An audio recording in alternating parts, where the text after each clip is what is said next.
Nous sommes pratiquement en Genèse au chapitre 1er.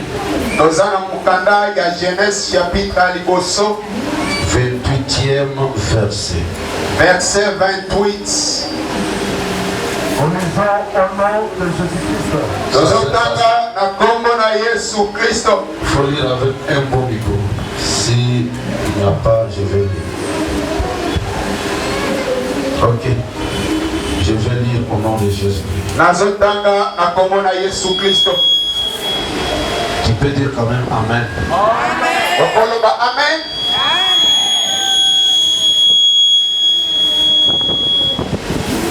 Dieu les bénit. Zambé apamolaki bango. Et Dieu leur dit. Zambé alobina bango boye. Soyez féconds. Bozala ya kofulisama. Multipliez. Bokoma ebele. Remplissez la terre. Botondisa mabele. Et l'assujettissez. Bokomisa yango mohumbu na bino. Et dominez sur les poissons de la mer. Bozala likolo ya bandisi ya mar. Sur les oiseaux du ciel. Likolo ya bandeke ya lola. Et sur tout animal qui se met sur la terre, parole du Seigneur. Likolo pe ya nyama nyonso eta Reprenez vos places que le Seigneur vous bénisse. Nous pouvons lire encore Genèse chapitre 12 du premier verset jusqu'au 7e. Genèse chapitre 12, verset à liboso, tina 12e verset. Jusqu'à 7e. Tina 7e verset. Tu es déjà là?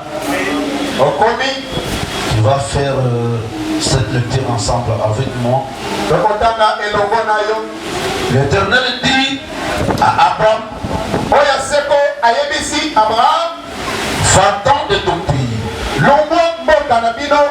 de ta patrie et de la maison de ton père, dans les pays que je te montrerai. Je ferai de toi une grande nation.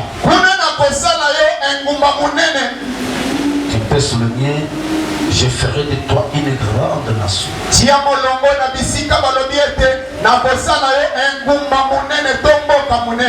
Et je te bénis.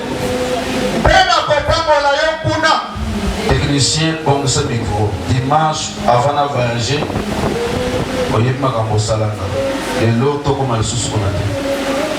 je ferai de toi une grande nation et je te bénirai. Je rendrai ton nom grand, souligne encore.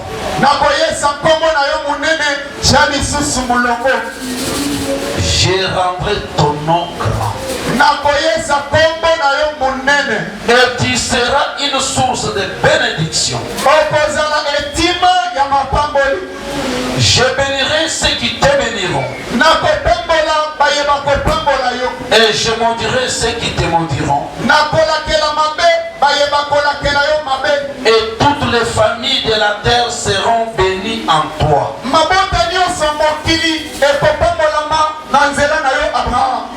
Abraham partit comme l'Éternel le lui avait dit. Et l'autre partit avec lui. Abraham était âgé de 75 ans lorsqu'il sortit de Charan. Abraham prit Sarai, sa femme, et l'autre fils de son frère, avec tous les biens qu'il avait possédés et les serviteurs qu'ils avaient acquis à Charan.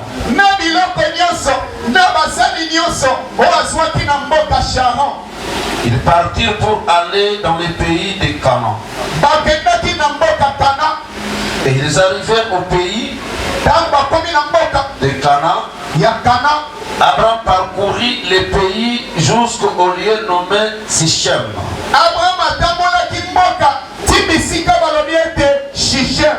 Jusqu'au chêne de Morée.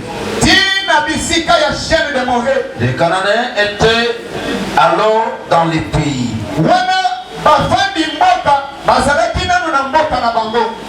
L'Éternel apparut à Abraham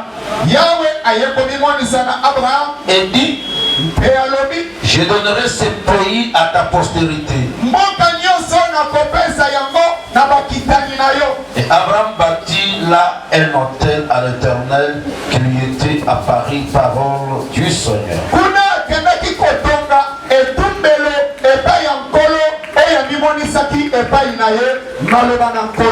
Acclamons encore plus fort pour la gloire du Seigneur Jésus. Je dis un grand merci à notre Dieu, lui qui est le maître des temps et des circonstances.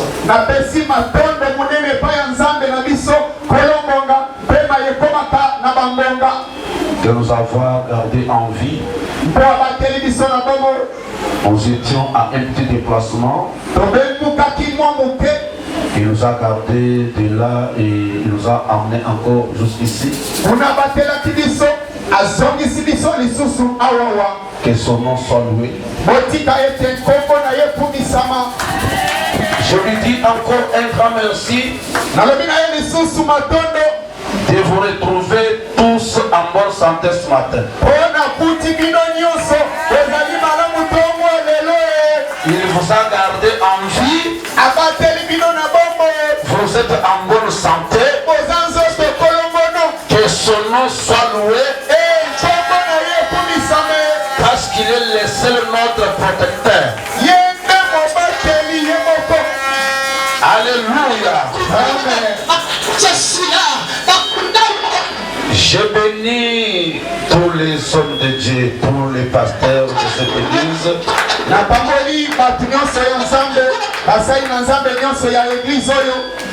Les techniciens doivent beaucoup travailler.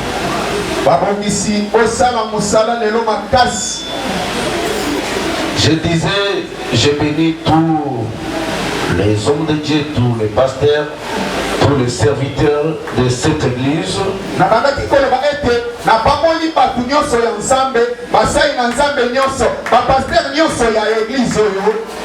À notre absence, ils ont eu à travailler. Et c'était bien passé. En particulier, je veux aussi bénir les révérends Fiston et le pasteur Pablo, que le Seigneur le bénisse.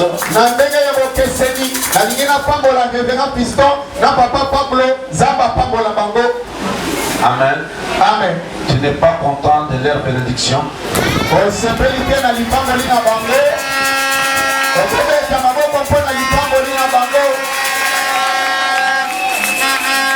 Ok, le thème de ce matin. Le thème de ce matin. La bénédiction de Dieu.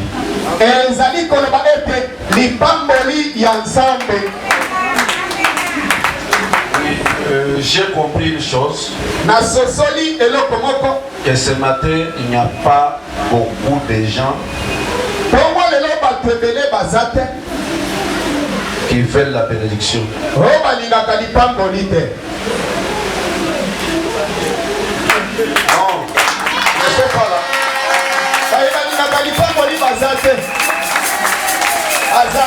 J'ai dit notre thème est intitulé la bénédiction de Dieu. S'il y a quelqu'un qui veut la bénédiction de Dieu, le thème seulement de cette bénédiction, tu dois réagir. Tu dois dire Amen.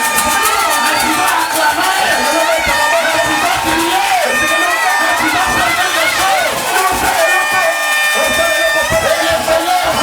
Et le Seigneur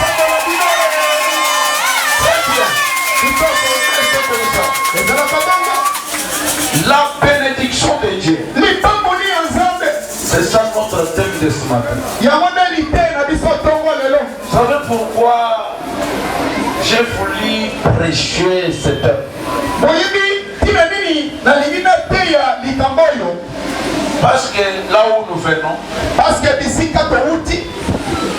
nous avons puisé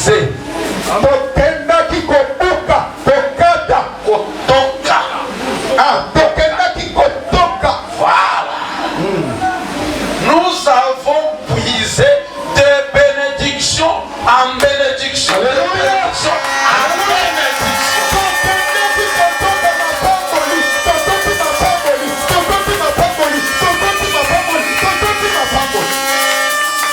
Et comme l'huile, l'onction commence par la tête d'Aaron et puis descend jusqu'à bas.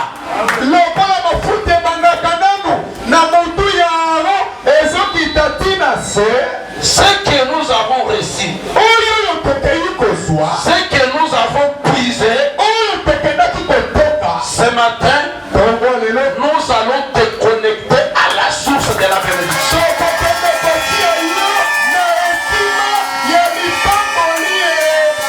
Pour que tu puisses aussi puiser.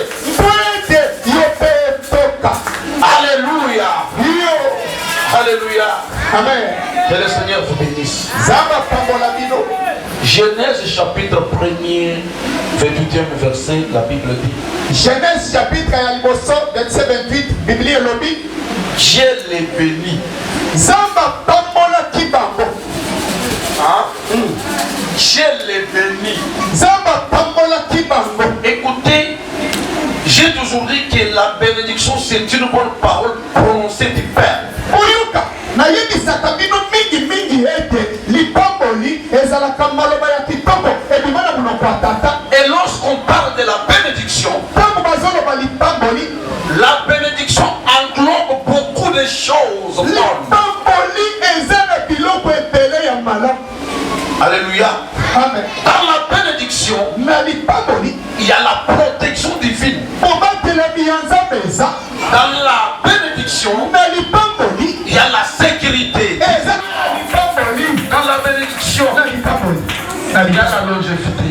ezali bomoi molayi eza. Amen. Dans la bénédiction, Na lipamboli, il y a de terre. ezali na mabele. C'est-à-dire, il y a des parcelles. elingi koloba baparcele. Il y a des enfants. Alléluia. Dieu a appelé ce matin, Obiengami ntongo lelo. au travers de cette bénédiction. Matambelo te. Amen. Amen. Il n'y a que Satan, le diable, qui ne peut pas aimer de la bénédiction de l'église. Kaka Satana nde akoki kolinga te lipamboli ya eglise. Écoutez, Oyoka. qui a commencé à bénir Mpo ete Eva azalaki na Adamu. Alléluia. Amen. Dieu leur dit, Nzambe alobi na bango soyez bénis. bozala ya kopambolama. Soyez bénis. Bozala bato oyo bapambolama. Soyez bénis. Fasse de sorte que tout ce que tu fais prospère. Zambe apambola nyonso osalaka. Que le Seigneur bénisse tout ce que tu fais. Amen. Il leur dit, Alobi na bango. asi bazoloba Quand Dieu dit bokonza mabele dominer la terre, elingi koloba cela veut dire ata batielo mbasu me yo lokolo ozokonza okonyatango ekosalelo eloko te. comme tu domines, même si on te jette le mauvais sort, même si tu foules cela, ça ne te fera rien. Parce que tu foules ça les dominer. Pour dominer na biloko nyonso Dominer dans tous les domaines. bofuluka Allez de l'avant. okende liboso. Allez de l'avant. Écoutez, Oyoka. soki nzambe azali kopambola yo yo ofuluka nani yango azali koya kotelemela lipamboli oyo. Si Dieu te bénit pour que tu puisses prospérer, tu peux s'opposer à cela. motu moko te akoki kotelemela. Nzambe ya Biblia. C'est un Dieu de la bénédiction. Aza Nzambe ya mapamboli. C'est un Dieu qui aime voir ses enfants prospérer. Aza Nzambe alingaka komona bana bayeba kende C'est liboso. un Dieu qui veut voir ses enfants réussir. Azolinga bana nayeba kende liboso. C'est un Dieu qui veut voir ses enfants dans l'abondance. Alingi amona bana na ye na kofulusama. Alléluia. Kela bino mabe te. Mais je suis venu pour vous bénir. Na ye mpona pambola bino.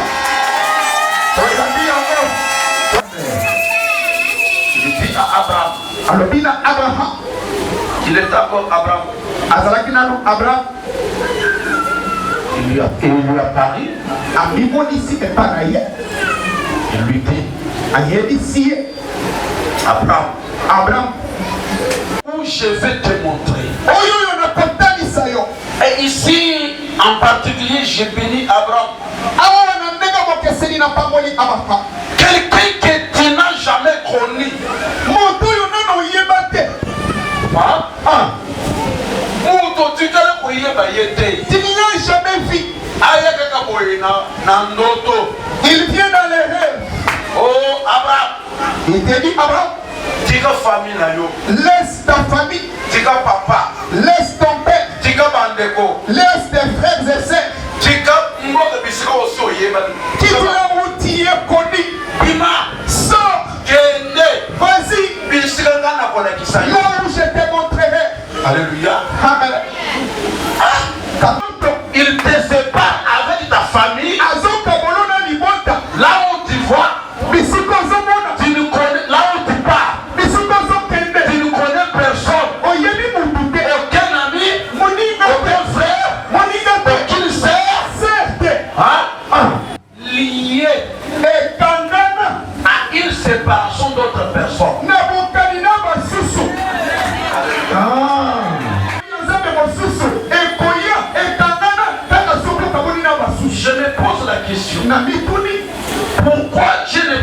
maintenir Abraham dans sa patrie. Et Abraham était obéissant. Abimaka. Il était sorti. Akela. Il était allé avec sa femme Sarah, le pays de Charan. C'est pourquoi je vous ai toujours dit, la bénédiction ce n'est pas ce que tu possèdes.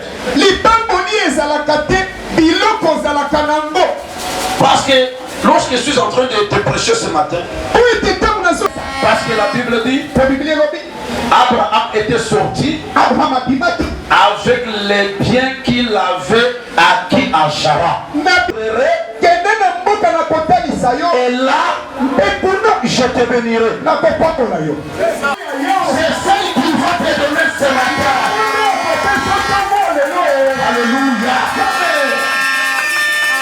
Alléluia. Tu vois ces pays. Il y a les Cananéens. Mais je vais te les donner pour ta postérité. Je me suis posé la question. Un pays qu'habitent les Cananéens.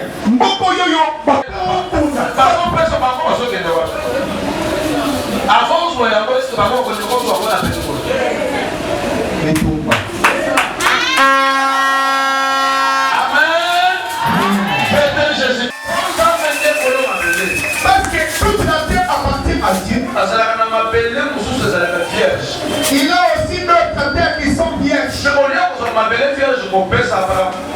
d'apprendre à prendre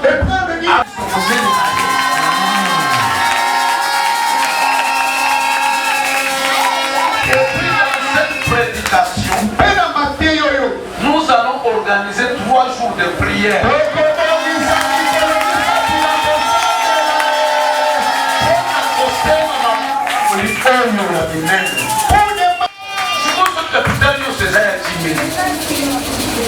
Ok, pas besoin, ma campo essaye de dire.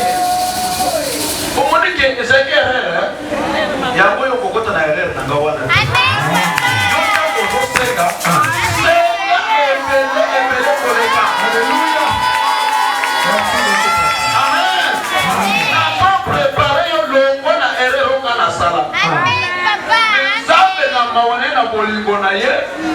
Aïe, pour faire ce temps pour les gars, aïe, un jour, on va dépenser 10 000 dans 2 jours. Amen. On va faire ça, mais là, on a ma campagne Zambie. Kaka yo wana. Écoutez, puis l'autre chose à Awa. Zamba zoye bisa Abraham. Hein? Azobisa Abraham. Je ferai de toi une grande nation. Alléluia. Cela veut dire, tant que tu as Abraham, n'a pas beauté. Et puis, comme ce mois-ci, il a commis stérile. Amen. Mais de l'autre côté, il y a une promesse. Oui, il y a une promesse. Mais vie où ils ont vivre actuellement, les filles à passi, filles à sécheresse, filles à pokauka, il y a pokauki. Amen.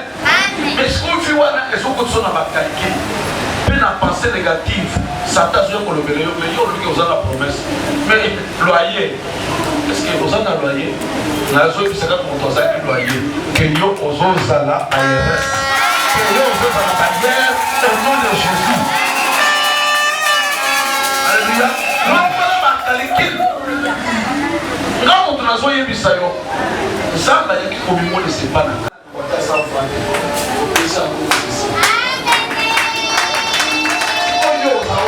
Il faut préparer les lots aux amours de mon aime.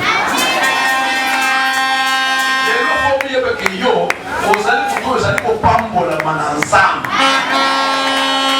Il faut préparer n'a pas besoin de moteur à Yébique.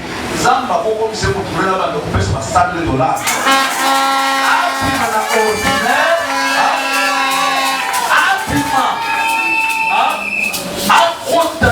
C'est ensemble. Comment le léguer aux athées? Nous avons la dimension ensemble. Je ferai de toi une grande mission.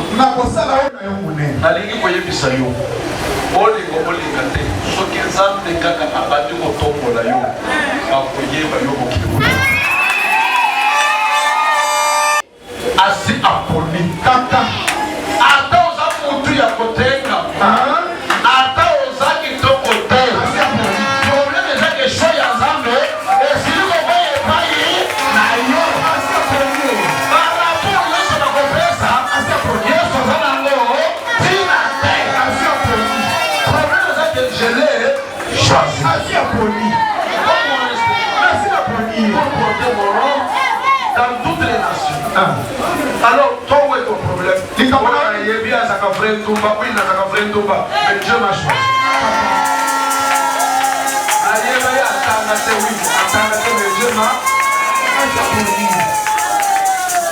Alléluia. Alléluia. Oh, parce que ça pourrait me faire un mot de cahier. Quand il y a un enfant pour les gars, moi,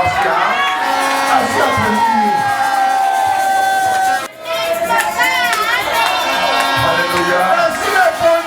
Alléluia. Est-ce que la tombe est là pour prendre un enfant?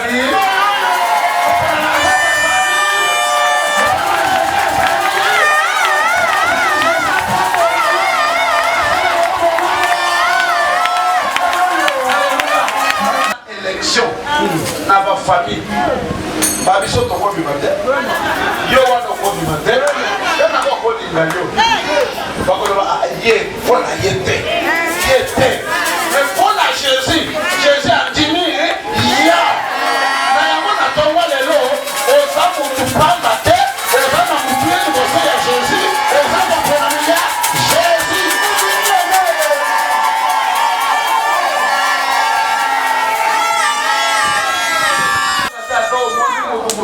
Oya za renome mutu aza na qualité azokota na bureau kufungunika yake kopesa rapport tika pesa rapport problème eza choix ya nzambe ya pesa rapport mais mutu aza polio ezala ya lokuta ezala ya solo ngai nasina poni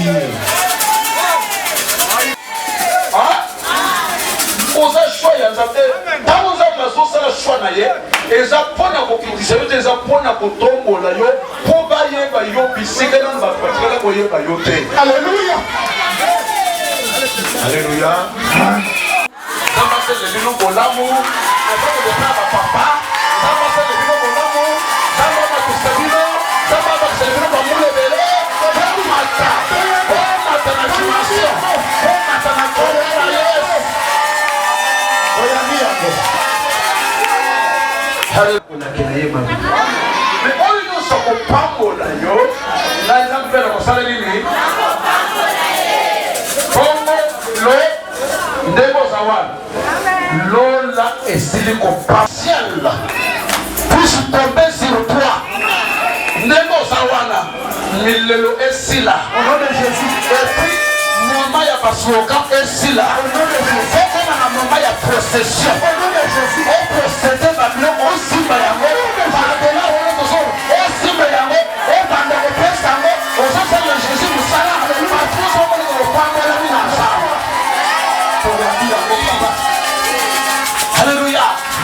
Que le Seigneur vous bénisse. toyambi yango papa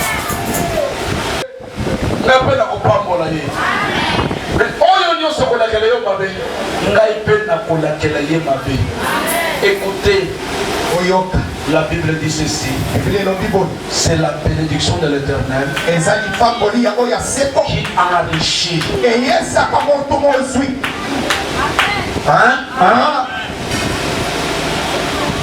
C'est la bénédiction de l'Éternel qui enrichit. Ne se fait suivre jamais d'aucun chacun. Yoka. Écoute, quand Dieu te bénit, chacun est allé poser dans ma pamboli, mais place au lit, il y a un logo oyo côté maison senga. Docteur aya koloba kolia oyo te écoutez. Lorsque Dieu te bénit, il va te restaurer. Alléluia. Soko yo qui possède à pomba na mwanta batomba ya ngolia parce que ça va pas mourir. Merci beaucoup. Alléluia. Mais écoutez, Yoka, c'est un beau Dieu.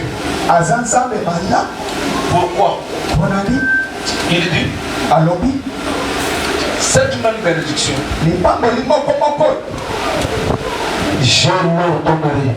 nakopesa yango mitindo. J'ordonnerai. Nakopesa mitindo. Quand l'Éternel dit j'ordonnerai, l'ordre suprême. Mitindo likolo. L'ordre suprême. L'ordre suprême. C'est-à-dire, les colonnes yango ordre mususu. Et quoi ça nini? Ce que ça peut ici yango. À ça peut ici. Mon temps complexe yango. Azate. Mais yo peut être kasolo. J'ordonnerai. Nakopesa mitindo. Papa nanga peut-être takolo bakapo parce que na mingongo belé akolo bana mongongo ya se akolo bana mongongo ya munene maintenant ça veut dire papa nanga Jésus ndeka yiki ko pambola yo so azotinela di pamboli ordre poela ndayo j'imagine que na moment na akolo bana mongongo ya munene la lebi J'ordonnerai à la bénédiction.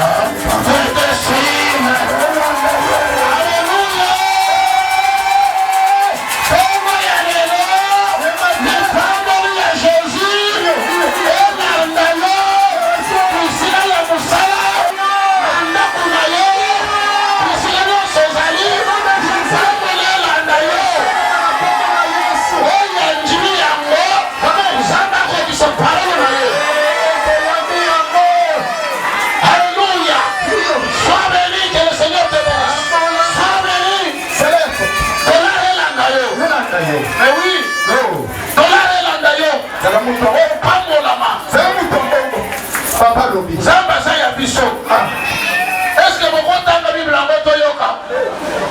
Deutéronome 28, 6, 9. Deutéronome 28, 6 à 9. Qui sera béni à ton départ. Donc, 15 ans, vous pouvez vous dans la sakaka pour prendre. Il faut que vous ayez vous tomotez les sakaka. Comment vous montez?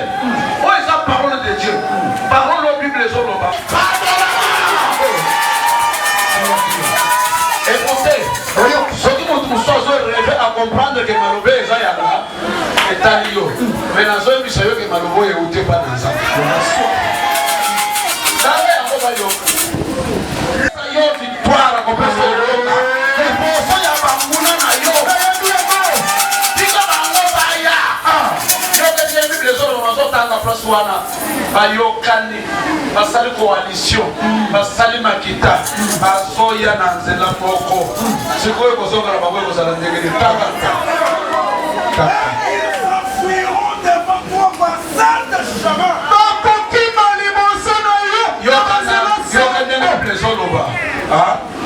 bakoya na nzela moko sikoyo bakokima eza liboso ya moto mosusu te kala liboso na yo oyo oza mopambolami ya nzambe nzambe bango baye ntango bakokoma liboso na yo kaka liboso na yo wana seke bakokima na nzela sambo cela veut dire bakokuta moto ya nzambe ezopela kati na yo parce que yo oza mwana ya nzambe bible ezoloba notre Dieu il est le fait de vraiment bongo na nzambe Fais des moments d'issue.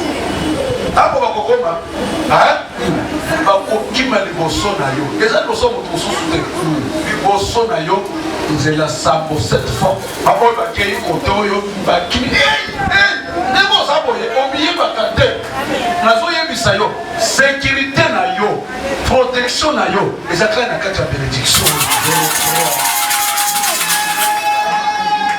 banguna wana bazokima sikoyo nazotuna nani est-ce que bazokima kaka tata oyo ya pembo jeda oyo bakima ye me bakokima te bazokima kaka ye mpo na nini bazokima ye mpo ye aza ya nzambe mwana na nzambe nyonso aza awa na kati ya lipamboli ya jésus banguna na yo ata baye na nzela moko bakozoka na nzela sambo bonga naloki bakozoka bible elobi bongo te bible elobi bakokima bandela place bible elobi bakokima kozonga moto akozonga azotambola boya zozo mais bakozonga na kokima sanga place wana zobeli place voilà bakokima bango liboso na yo moto azokima aza diferent na moto azosala nini oyo azozoka alleluya bakoya na nzela moko mais bakozonga elongo na monoko na nga bakokima bazotia na monoko na nga likala kosola bakokima nalobi boye bakoya na nzela moko me bakokima na nzela sango bakima. Alléluia. Amen. Osa sécuriser na nzambe. Alléluia. Amen. Kolele lisusu te esila. J'aimerais te dire ceci. Tel que tu es là, ont prise de conscience. Aie la conscience. Alléluia. Amen. Laisse les sommeils. Et surtout nous sommes dans la saison sèche.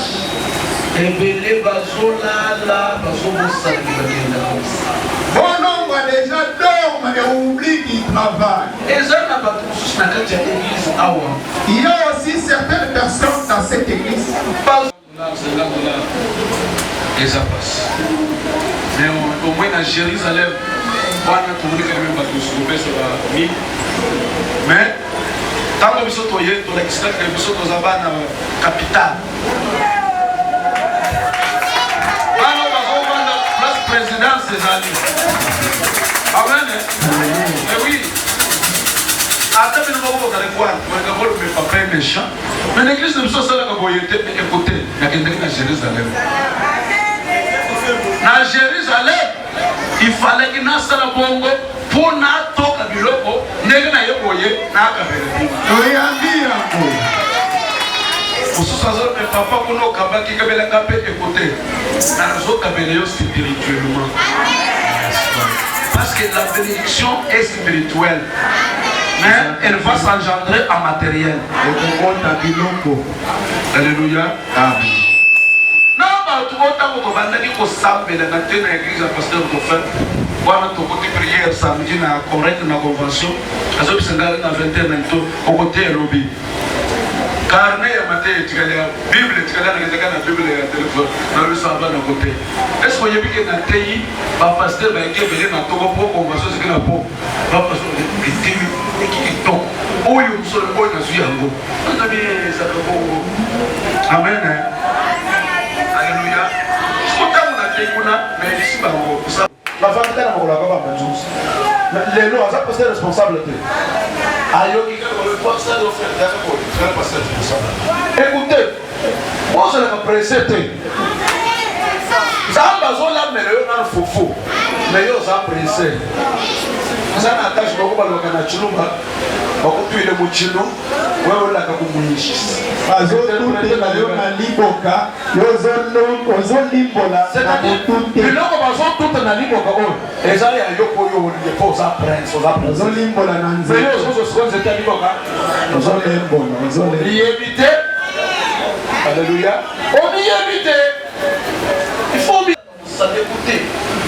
Là, l'écouter comme ça pour moi qui chasse ça parce que Nandi là.